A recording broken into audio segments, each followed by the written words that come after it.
লাগে জানো না? হ'ব হ'ব মই জানো কিমান দূৰৰ পৰা আনিছা। হে ৰা ভাত খিনটি বনাচোন মোৰ ভোক লাগছি। আপুনি ভাত বনাইছে ঘৰত একোই নাই। ঠিক আছে মই বজাৰত যাম 100 টকা খান দে। ৰ'ব ৰ'ব 100 টকা খান মই দি আছো ৰ'ব। ৰ'ব ৰ'ব 100 টকা খান লওক। মই এতিয়া বজাৰত যাওঁ। যাওক।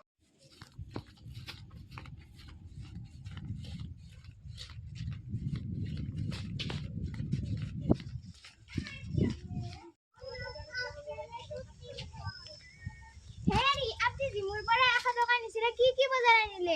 ভেন্দি আলু পিয়াজ আনিছো।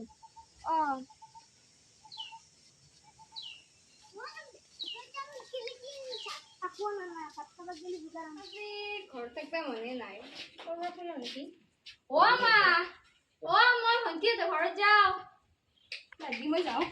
ভণ্টিক লৈ ইমান মনত পৰি আছে, ইমান দিন দেখাই নাই তাই।